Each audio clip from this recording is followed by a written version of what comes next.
So why don't we start with Debbie, then Jan, then Kane, then Steve. Just announce, who you are, what part you played in the show, and then we'll go through all the fan questions that I've gotten.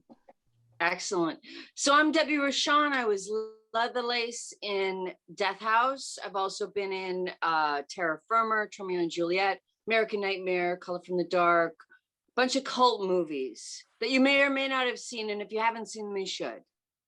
But I'm happy to be here in the Death House panel tonight, this Friday night. Jan. Who's next? Jan. Oh. Hi, I'm Jan Birch, and I actually played Dr. Phoebes in Death House, one of the doctors that did all the experiments on the prisoners to try to figure out what's going on. And I am better known as the Stairmaster for the People Under the Stairs, Mr. Craven's cult classic, and many, many more, including Charmed, where actually Kane Hodder was my stunt coordinator. Right.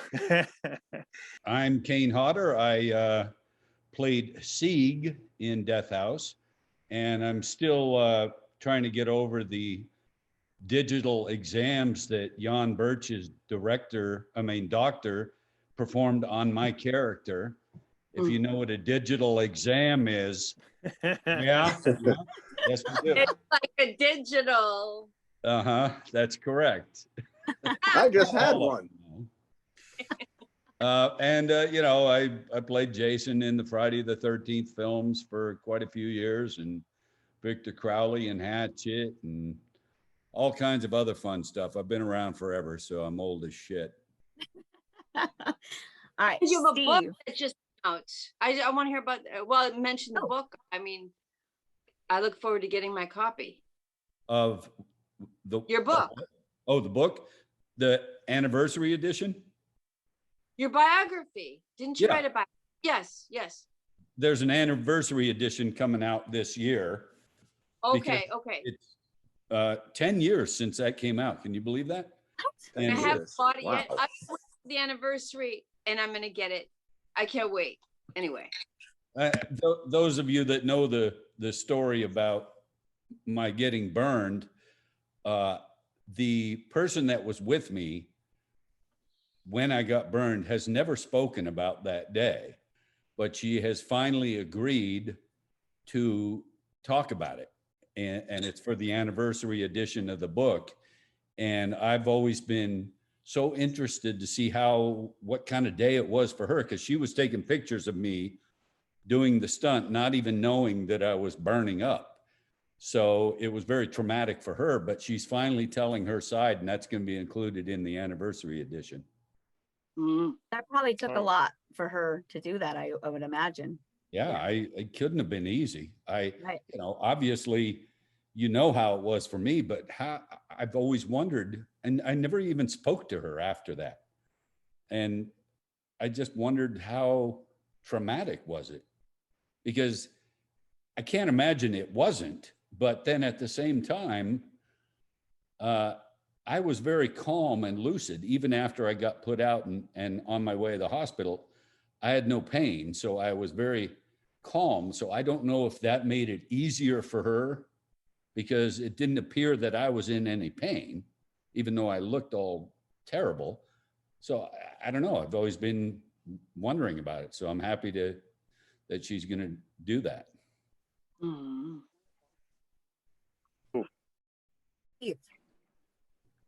Make your introduction. Okay, hello everybody. I'm Steve Nappe. I played Beige Head in Death House.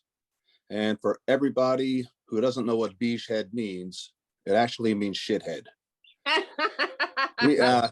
Kane and I grew up on an island in the South Pacific called Kwajalein, and the word for shit was Bijik.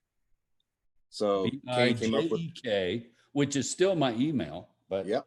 So Kane came up with the idea. How about your name is Beige Head? I'll have a Kwajalein reference in there too. So everybody who watches the movie says, Beige Head, wait a minute. They must be from Kwaj. But anyway, did I lose everything? There we go. I also worked on Old 37 with Kane. I was a Jason victim in Jason X. We did a pretty good movie that's supposed to be released this summer called Room 9, where I have a ton of dialogue with Kane, and we had a great time filming. It was filmed in Philadelphia, and they're also coming up with a sequel. Oh, I was like, where'd he go? Oh, yeah. All right. So they're also come up with a sequel too. And I also do a lot of background work since I'm in New Jersey, so I'm pretty close to New York City. So I work on a lot of TV shows and movies that are filmed in around New York. Yeah, great. And I also have a children's book that I wrote, and it's published a couple of years ago, called Stevie's Island Adventures, The Turtle Pond.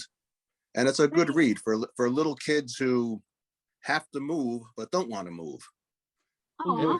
it's very well done, actually. And, you know, it's a reference, again, to something that was on the island we grew up on. Right. So it's kind of another Kwajalein thing. But it's a good book. You should have your kids take a look at it if they're of age, you know? Yeah. Got to be fairly young to enjoy it, but it's good. Yeah. And the funny thing is, they just dug up the turtle pond. I sent you that text last night. Amazing. Yeah. Very sad. Sad. Yep. Okay. All right. So fan questions. So question number 1. Do you guys think that evil could be eradicated? Never. It's I part of being hope you. not. No, we need job. the balance. Yeah, we need the balance. I think the universe needs the balance no matter what. So I need to keep working. I agree on that one too. People are fascinated with evil. They love evil. They love to look at it, whether they are it or not. They like to see it, witness it, and try to fathom it and understand it and be shocked by it. It's a highly entertaining thing. Why get rid of it? That's true. What's good without evil? What's good without evil? Then We it's must just keep evil. Just keep. And I just finished watching something on Netflix this morning, which I think it's called Sons of Sam. Yep. Oh, It's a documentary about the son of Sam Berkowitz guy. David Mhm. Berkowitz, yeah. There's a lot of information that suggests that he wasn't the only person that did some of the murders. So Yeah. I'm always fascinated by true crime. And, you know, it's not that I enjoy it, but I love the psychology of someone like a Ted Bundy or something that can be so charming and likable on one hand, and so murderously violent on the other hand. How do you not find that fascinating as a human being, that someone can have those two personality traits in one person? I don't know. Yeah. There's actually a show on Netflix called You. I don't know if any of you have seen it. No. But it's called You, and it literally is this guy who's stalking this girl and he ends up murdering people, but it lets you hear his thoughts. So it's really fascinating because you always wonder, like, what are these people thinking? Like, why? You want to know why they did it, you know? So you guys should check that out. You should watch that show. YOU, is that? Yeah. Mm-hmm. Oh, wow. Okay. Yeah. If you like that kind of stuff, you'll really like that because it's really, really like that. So, okay. How did you each mentally prepare for your roles? Good question. Hey, these are fan questions. So I know. I mean, you know, how do you mentally prepare for a guy like Sieg? I mean, he is just an evil person through and through. And I don't know, I guess I've done these kind of characters so long, it's easy to get there. And maybe that's a little scary that it's easy to get that personality going, but I didn't really prepare anything. And I don't want to belabor the issue, but it seems like in my career, the things that I've been most happy with when I see them on screen Mhm. are things that I did, not spur of the moment, but with not a lot of forethought. And I like those scenes better. So I tend to not try to get too far involved into the psychology of something or what I'm exactly going to do until the camera rolls. Then I go with what feels natural, and then it can't look rehearsed in that way. So I'm always happier with it. That's It, cool. it was Yeah. okay. I'm sorry. No, go ahead. Go ahead, Steve. Go ahead, No, it Steve. was pretty easy for me because I was an inmate in movies and television. So I usually play an inmate or a prisoner. So it was pretty easy for me to prepare for the role. And then, working with my best friends made it so much easier too. Yeah, all of our scenes were together, really. Yeah, you, me, RA. RA, yeah, that's right. Yeah. How come RA didn't join us on this? He couldn't be here. He had something else. He's at a show this weekend. Hey, Debbie. Yeah. I finally found out what RA stands for. What? Did you ever know? No. Nobody What? knows what his real name is, but I know now what it stands for. Would you What like is to know? Yes. Like, are you going to share it? RA stands for Reach Around. Whoa. Yes. Yeah, Yes. that's what someone with I kind. find that so funny, and it's so fucking stupid.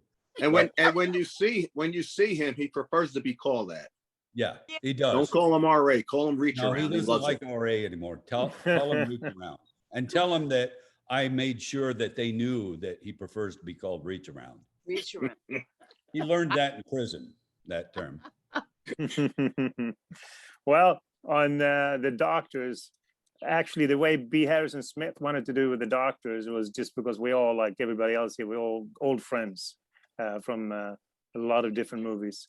So he just put us all in a room and said, I want you to stick to the script semi and more or less just ad lib.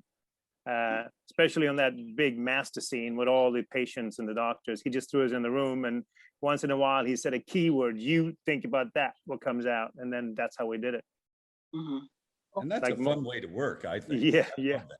There was a lot of, there was some marks he had to hit with certain lines, but in between there we were just playing, so that was fun. Yeah. Mhm.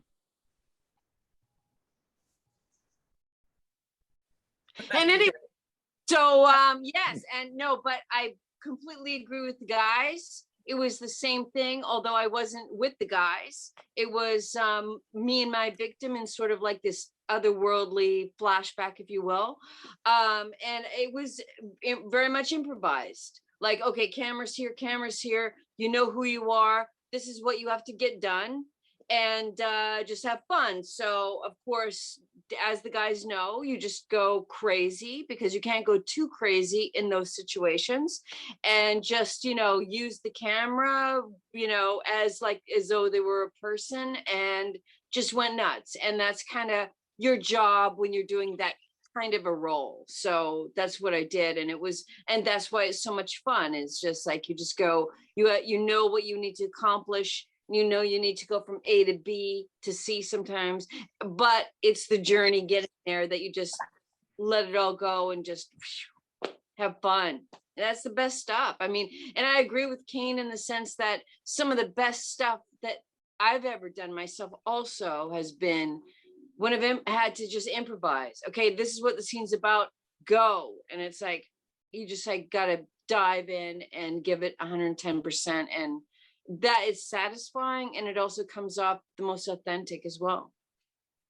It actually answers one of our other questions was, did you guys get to improvise any parts, or was it all script to the script, So I mean, that kind of answered that question from you guys. What about as far as Kane and Steve go? Well, I think that, you might say that you didn't do the dialogue as scripted necessarily, because you put it in your own words, but you say this, you get the same point across in words that you would normally use. So, I mean, it's kind of changing the script because you're not saying the words you're reading, but you're still saying what they want you to say. So it's just changing slightly. And, you know, when like Debbie was saying, when you work with someone who improvises a lot, and I don't know how much you guys have worked with Bill Moseley, but I've worked with him quite a bit now, and he loves to improvise. And I love to work with somebody like that because, you know, when he surprises you with something, it tests your ability to continue with the scene, even though it's going in a different direction. And I think Steve was there when we did this scene in Old 37. I always talk about it. Bill and I play brothers that run a junkyard, and we drive an old ambulance and respond to 911 calls before the real people get there, and take the victim away and do horrible things to them. So there's a cop that comes to the junkyard investigating, and the scene is he's questioning us, and I never speak because I have like a weird mask on. And Bill says, we do the scene once, and Bill says, "Yep, officer, nobody here but us chickens." And then we cut, and then we shoot it again. And Moseley says, "Yep, nobody here but us chickens." And then he looks at me, he says, "Show him the chicken dance, dummy." Makes me dance like a chicken to embarrass me in front of a cop and to give me a little sympathy as my character. And I thought it was brilliant that he did that. And I started dancing around like a chicken and just went with it. And oh, it was funny as hell. It really was. Just watching you do a chicken dance. That's Great. dance like a chicken, like a motherfucker. That's like theater though. You have to be able to go on the fly. So that's it, exactly. It's the whole yes. Speaking of theater, wait 1 second. Yeah. Speaking of theater, Steve and I did a high school production. Oh, that's right. Called the Academy Awards. And I was the MC of the Academy Awards show, named Bob Dope. Not very clever, really. Bob Hope. And Steve did a lip syncing version of an Engelbert Humperdinck song. Yeah. The Last Waltz. I have to find. Do you have a tape of that still? Or? I don't want to brag, okay? But I did that so well. I did that so well that people came up to my parents and said, "Oh my God, your son Steve, I never knew he had such a wonderful voice." Because Engelbert has a great voice, so. That's right. Yeah. That was, we got to find that tape. Do we have it? I'll ask some people on Facebook, because somebody, I forgot who it was, somebody posted pictures of a play in '73. We already left. Oh, wow. Really? Yeah, I forgot who it was now. Because I know it was videotaped. Yeah, somebody videotaped it for us. Ooh, Betamax or some shit. I mean, I have pictures. I think I have pictures of me coming off stage, going into the crowd and grabbing all the BT's hands. The BTs. What is the BTAs? Again? What's that? What does BT stand for? I forget. Oh, I forgot. Boner time, I think. Yeah, I think so. That's it. That's going to be cut out. Turning into a fucking mess. Anyway. All right. You asked me though. I had to tell the truth. What was your favorite scene to shoot? And it doesn't have to be from Death House. They said from anything if you would like to share something else. Favorite scene to shoot. And everybody's quiet.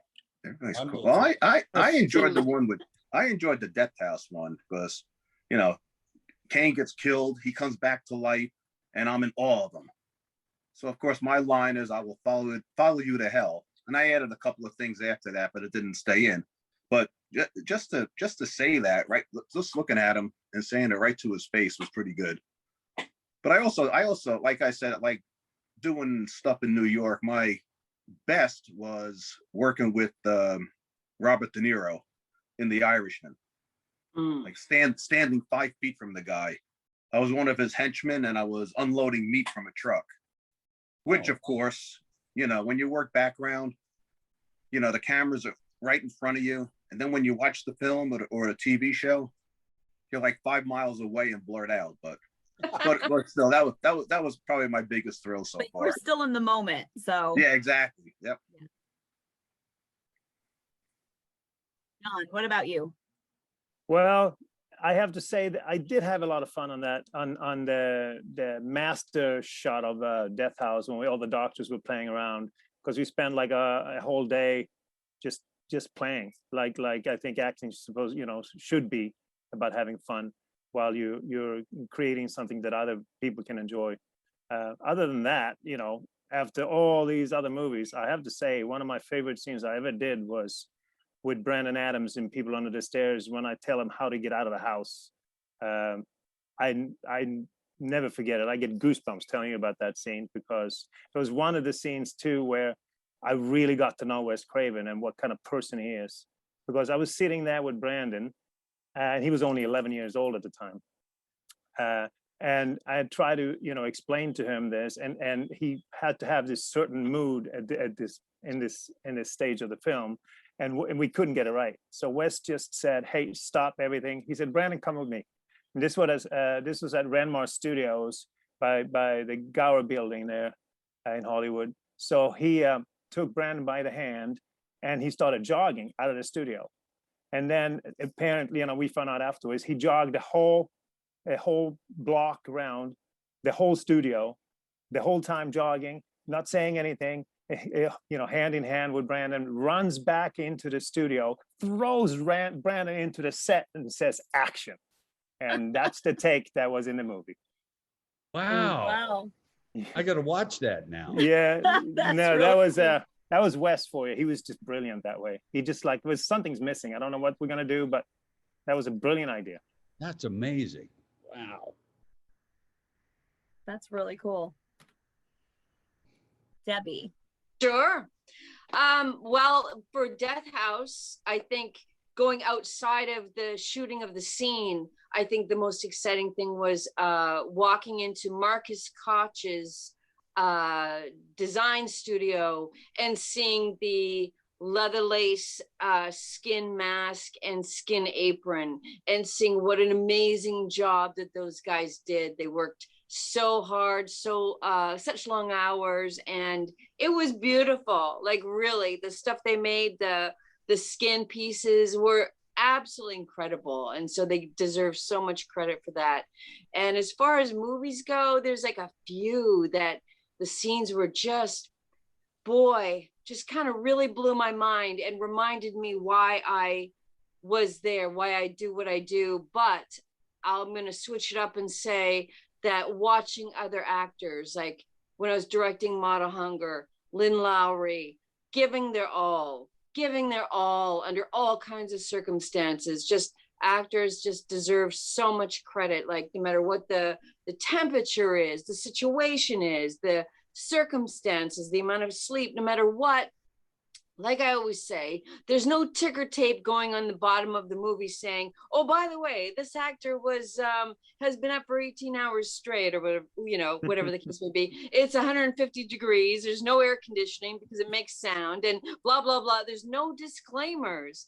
And the actors have to be like stunning, you know, at all times. And so I'm always in awe and appreciative watching actors, because the good ones, committed ones, are just, you have like no idea. Most people viewing, maybe not so much nowadays, but back a decade or two or three, it just looked like you thought, oh, you know, everything's perfect, and they just get to, you know, saunter on and do. No, it's never perfect. So to see good performances is always like thrilling for me. Thrilling. And Debbie, did you by any chance keep the leather lace stuff? No, I didn't get to keep any of it, because like, who knew if they needed it, as you know, like you could walk away and they need to shoot something from behind or something. Yeah. So no, it's very sadly no. I never worried about that. I always kept everything, all the hero stuff that I wore. Oh, every movie. I kept all the masks and everything. So that's smart. I don't know if it's smart or kind of being an asshole, but You? Oh, it's Asshole? I smart. know Not that's you. so far from my personality. And as Debbie said, when you work with someone who is so talented, two things come to mind out of my career, and one I've talked about a lot, being in Times Square on I believe it was a Friday night, but I'm not sure, shooting all those scenes in Times Square where I'm in the full costume, never took the mask off because I didn't want to ruin the image for all the people watching, and doing all those scenes and just feeling like a rock star, because if I just stood there on a traffic island where there's hundreds of people literally all sides, and if I just looked over in one direction, they would go nuts and cheering and stuff. And it was amazing. But then, as Debbie was saying, a quality actor, I was lucky enough to do, I was the stunt coordinator in a movie called Monster that Charlize Theron won an Oscar for playing Eileen And Warren. you had a role in it too. And at the end, you have that great walking down the street role with her. Anyway. Yeah, and I played the cop that arrested her. Yep, that's right. At the end of the Exactly. movie in the bar. And I always say that we shot that scene in the bar where Eileen Warnos was arrested, in the same bar, in the real place. And, while we're shooting the movie, all of the cast and crew are saying, she's going to win an Oscar for this. And some of us were saying, yeah, but it's a little movie. And are people going to see it? And sure enough, they were right. And she deserved it. And she won for that performance that was just amazing. And I just feel honored to have done a scene with someone who won an Oscar for their portrayal. I didn't win shit. Come on, supporting. At least I voted for you. Supporting it. Supporting killer. No. Yeah. All right. So people want to know, what was it like filming in the prison? Not all of you were there though, right? Jan, I didn't. No, I wasn't there. Debbie, were you at the prison that they Yeah, the scene, I'm not in prison, but Right, we but you're so that the scene we shot in the prison, but the scene was cheated there. And I know that it's got like a huge history of hauntings, and perhaps that's what they were wondering about. But I was just there literally for one day doing my stuff in and out, and I didn't experience anything. It's massive. It's really big place. And I'm sure, Kane and the other guys can speak more to that, because they're running around and, they're in it, the space, heck of a lot more than me. I was just in a room, 2 rooms. Right. But it was awesome. It awesome. Really was an amazing historical location. I mean, just it felt creepy as hell just walking around it without even shooting anything yet. And Steve and I are part of a group called Hollywood Ghost Hunters, and we investigate places like this for paranormal activity. And we had been there before for that exact reason. And then to come back there and shoot a film there, and I'm amazed at the location and the cast. The cast of Death House is, I couldn't believe that Harrison or whomever it was got so many well-known horror people together in the same movie, because it was the script and stuff, and it really interested people, and we had confidence in Harrison, and he pulled it off. Yeah, so that actually leads into 2 of the next questions. The first one being, what was it like working with Harrison Smith? Well, I can start there. Yeah. Like we said before, most of us knew each other from before, even if we didn't all work together. And what I do believe he did very well was treating us like a family. treating like a whole group of you know, like we are like a busload of Japanese tourists going somewhere. Like when I came to set, everybody moved the tables together for lunch so we could sit closer. You know, it was like everybody wanted to be closer instead of further away. And we, you know, we just shot the shit about other movies. And by the time we were ready to shoot, you know, everybody was so relaxed and comfortable that I think, you know, he could really utilize that on screen as well. And I'm always a fan of a director who is directing their own written material, because who knows it better than the writer? And then if you're also directing, then I think it just adds a lot of creative input from a person that knows the subject matter that well. So. Okay. And I enjoyed. I actually met Harrison at a horror convention Kane and I were doing, and I'll be grateful to Harrison and also Kane, of course, for getting me into Death House. So I'll always appreciate that from both of you. Thanks. Well, you know, you did a good job. So, right. You know, if it's one thing if you help somebody get to a certain position, and all of us, I think, would admit that our careers were helped at some point by someone else. Right, exactly. And so, you know, and everybody can relate to that appreciation. I know that after I got burned, I tried to come back to stunts, and my first job back in the stunt business was because my mom knew someone that knew a big shot at Warner Brothers. And they got me a little spot on Wonder Woman, the TV show. And that was the first job I got after I got burned. So I felt like I got back into it. And, you know, that was somebody just doing me a favor. Oh, and yeah. I've always appreciated it. That was like no, sorry, go ahead. No, that was like, that's how I got onto the Irishman, because my son was playing in a baseball league up in North Jersey. And I never knew one of the parents was a producer. So I'm talking to him, and he goes, "Yeah, I'm producing a movie called The Irishman." He goes, with De Niro and Pesci and Pacino. And, you know, I said, "Well, you know what, Richard, I'm SAG. Can you do it? Can you get me in?" He goes, "I'll get you in." Haven't heard from him in months. And then all of a sudden, bam, that's it. Can you be on set? So, yes, it is actually a lot, knowing a lot of people helping you out. That's how you get a good start. Absolutely.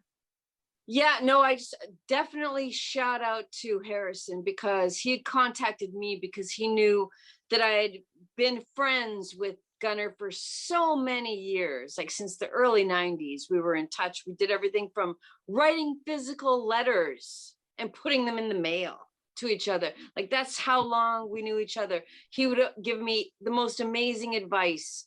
When we worked together, he was so funny and awesome. He got me one of the best jobs I ever had. I mean, the movie didn't necessarily go anywhere, so to speak. I mean, it's a wonderful movie, but it wasn't seen by a lot of people. The point being that he did it. And so, speaking to Kane, it's the kindness of these people, and including Harrison, and then that triggers back to Gunnar, the kindness of Gunnar, and knowing him for so long. And so it all coming together like that, and then being there as a tribute to a friend and not an idea or someone that you know is a celebrity, so to speak, in the horror world, but a true friend, and then having that extra adrenaline to want to do good. And so, yeah, shout out to Harrison for allowing me to sort of say that strange sort of cinematic thank you to Gunnar. And then I wanted to ask Kane a quick question. Seeing I had my fingers cut off doing a movie, except for the bone, right? So everything inside, 2 operations, took 2 years. Seeing it took me so long to be comfortable on a set again after that happened. Seeing it was I don't remember this, Debbie. Yeah. It was like, I don't know if you could see that very well, but like how they don't go, my pinkies. yeah, like they're all kinda like that, and they I don't don't. remember that story.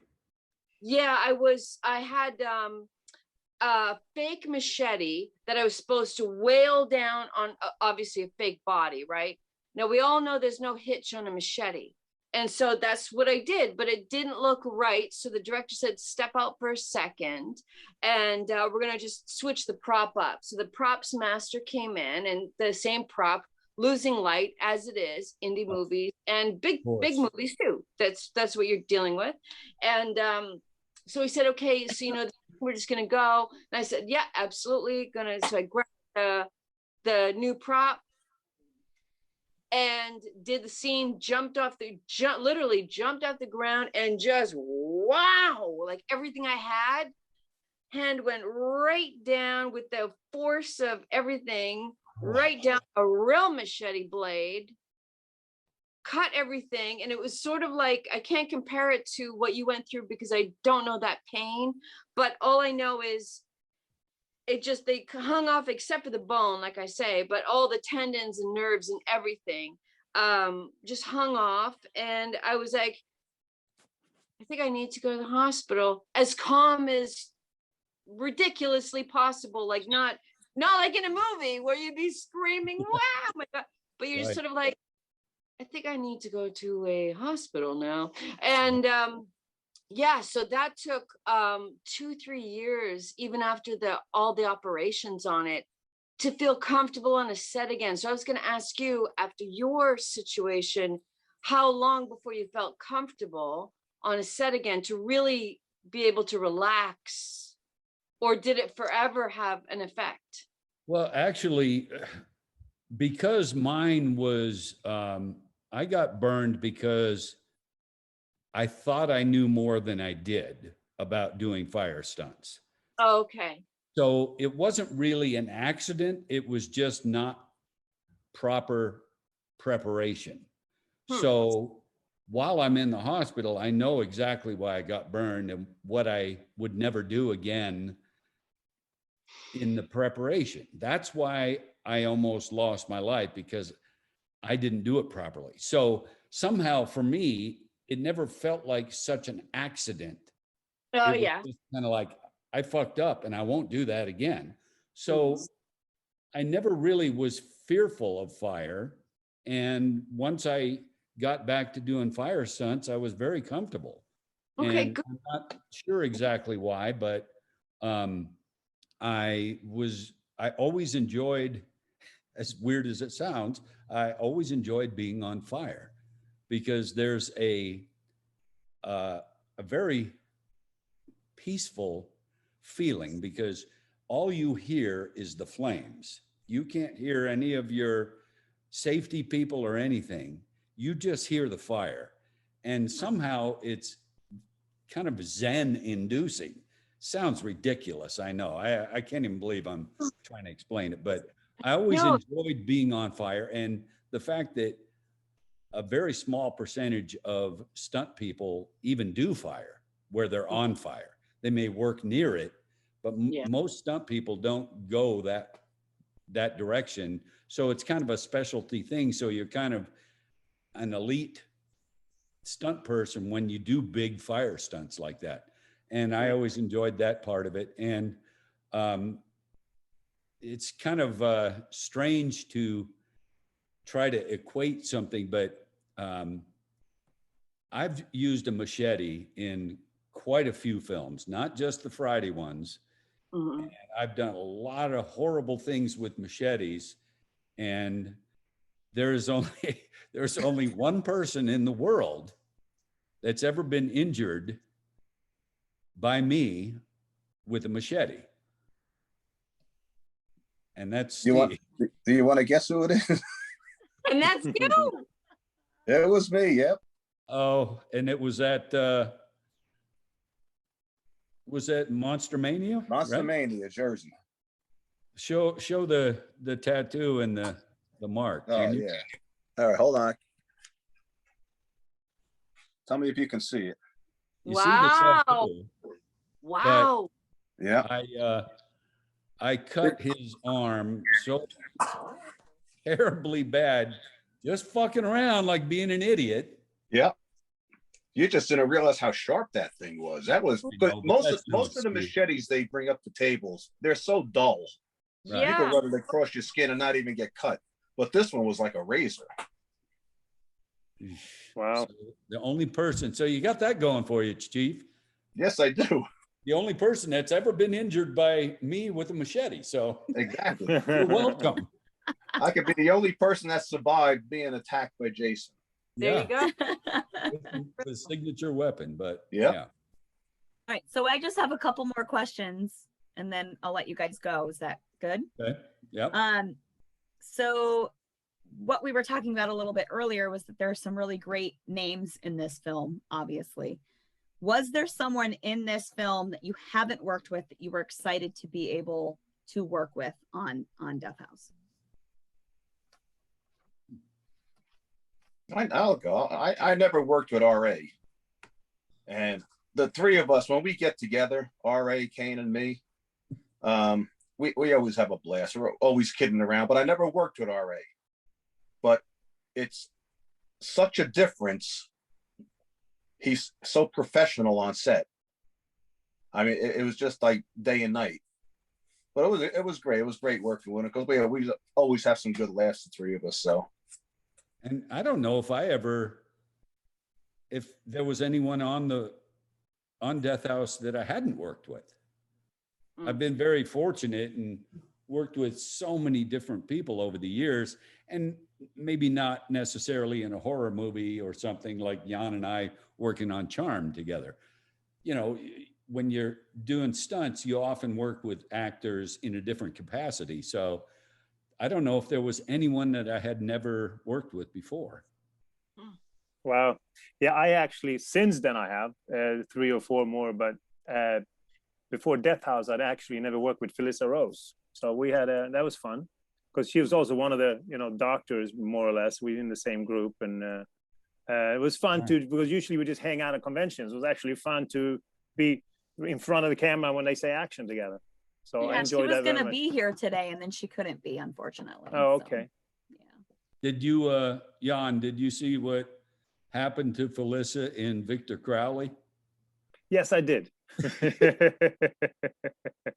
Yes, I did. Do you know that scene? Yeah. I was at the premiere with you. I remember. Yeah. Yeah. No, I was saying, Debbie, did you see that? No, Where's- I didn't see that scene. What? Felicia tries to call for help on her cell phone. Yeah. And my character doesn't really care for that. No. I ripped her arm off and jammed it up her vagina so hard that her hand comes out of her mouth still holding the phone. That's Adam Green for you.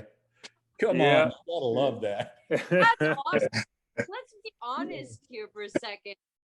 If you have a great death in a horror movie, if you're either the villain or you have a kick-ass death, and there's really nothing in between, right? I mean, Right, that's yeah. that Yeah. people For sure. remember. Yeah. For Yeah, sure. that's awesome. Awesome. All right. Any funny blooper moments that happened while filming?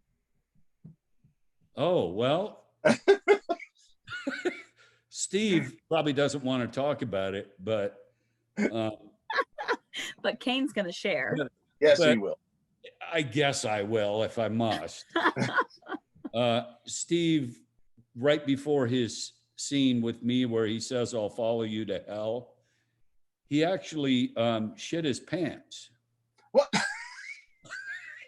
He's like, wait, what? For real? No. Oh, I'm just fucking with him. Oh, we always Oh, bust what a these up. disappointment. Sean. It would have been But so Kane- much That would have been fun. That's a Well- great story. Yes. Well, What I blooper was- not me personally, but we had a fun incident actually. In that, again, going back to the master scene with all the doctors going through with the patients. That day, they had a lot of some principal patients, but also a lot of background patients that walking around. Some of them weren't possibly that used to be on our set. There's a lot of people knowing somebody who brought somebody, and that kind of stuff.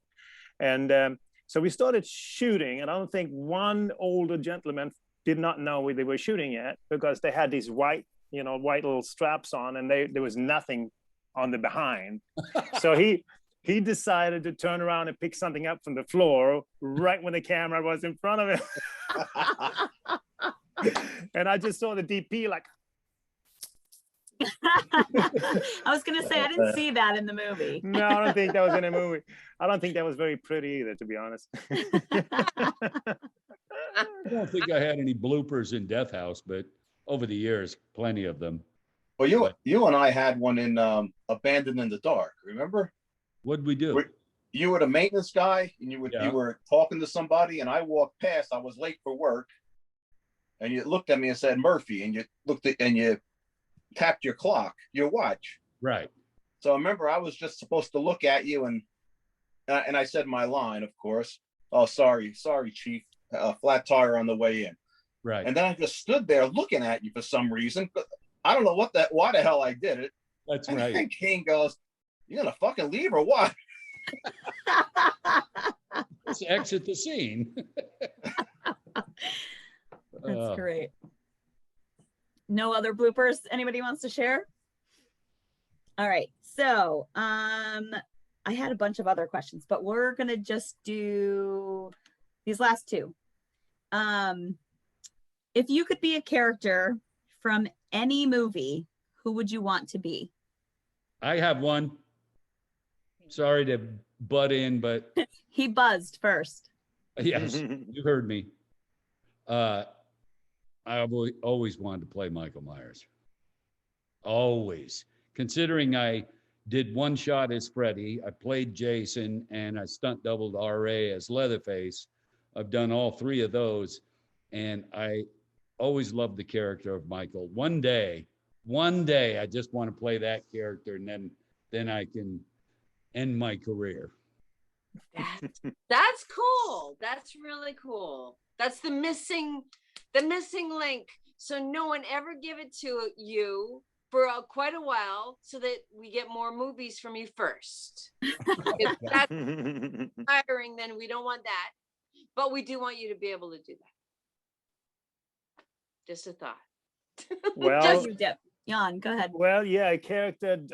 I'm grasping high here, but a character that would be absolutely amazing to play, especially because of if I could do it with the same director, would be Jack Nicholson's part in The Shining. Of course. Oh, Yeah. good one. Yeah. I think I would have a lot of fun with that.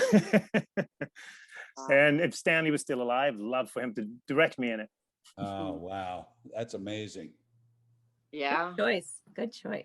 Nice. Debbie. Oh my God, so many. I can only name like 2 or 3 really quick.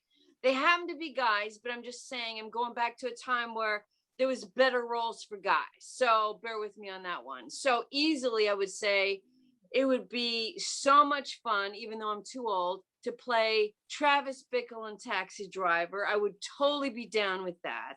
I would love to play McCreary in The Thing, directed by John Carpenter. And oh my goodness, there's so many other ones. Probably any role in Session 9 I would love to do. I think those are great roles in that very underrated movie. But those would be my top 2. Yeah. Nice. Steve. Well, mine isn't horror. It's one of my favorite movies is A League of Their Own, and I would love to play the character that Tom Hanks played as the manager. Yeah. Because I think he was hilarious in it. I mean, here's a guy who's a serious actor, but so comical in A League of Their Own. It was great. And also I'm a big Tom Hanks fan, and if I could, I would love to be like Captain Jim Miller in Saving Private Ryan, the role he did. I was going to say that. Then we could go into like war movies. There's yes, so many I love war movies. I love war movies, and Saving Private Ryan is like the top. That's a great film. Great choice. I worked with Tom on one of his least successful movies, Volunteers. Oh yeah, yeah. That didn't do very well, but it was fun to work with him in Mexico City. Oh, wow. But I remember when that came out, that was a big deal. I mean, he was really getting super hot, and at least it's a movie that everybody's heard of, even if it may have not done well at the box office. Right. So, yeah. So final question, are you guys working on anything now? Well, I can start. I'm actually getting ready to shoot my first feature since before COVID, finally. I'm going to Michigan in 2 weeks to shoot Beneath Us All as a Viking vampire with the Harley Wallen as director and Sean Whalen playing a redneck. Sean Whalen playing a redneck. Yeah, we're going to have some fun with that one. Oh, And Maria Olsen is in it as well. We're going to have some fun. cool. Very cool. Yeah. Anybody else working on anything? Well, I'm just waiting. We're supposed to do a sequel or a prequel for that movie that Kane and I worked in, Room 9. That should Right. be coming up pretty soon. We're waiting for all this COVID crap to end. Yeah. And then the same director is also doing, it's a police show called Dope Unit. And he has me cast in there as a detective, Sergeant Steve Yuckway. Which is another word for that island we lived on. Yuckway means hello or goodbye. Like aloha, but Yes, exactly. Yes, exactly right. And I started back in December, even during COVID, doing motion capture for another video game. Mhm. I don't know if you know, I did the motion capture for Jason in the Friday the 13th video game. Took us 2 years to do all that. And What time? so the same company is doing another horror franchise video game, which I'm not at liberty to mention the title yet, but it's another one that you definitely know. And I'm doing the motion capture for the killer again. So that's a lot of fun. Our next session is in about just a few weeks. We're going to be doing Amazing some what more. they do with that motion caption. It's really cool. It's how they do such that. a different way Yeah. of, because, you know, as a performer, I don't know, I feel like, but I'm not a trained actor, so I don't assume to know too much, but it seems like whenever I play a character, very often the wardrobe and the makeup helps you get into character. Now, when you're doing motion capture, you're wearing a spandex tight-fitting suit with sensors everywhere, so the wardrobe doesn't help you for shit. So you just gotta rely on your performance. Since it was Jason, that was easy. But this character's not quite as easy because I didn't play the character necessarily in movies. All right. So thank you guys so much for coming on and doing this panel. You're welcome. It was a pleasure. Yeah, thank you very much.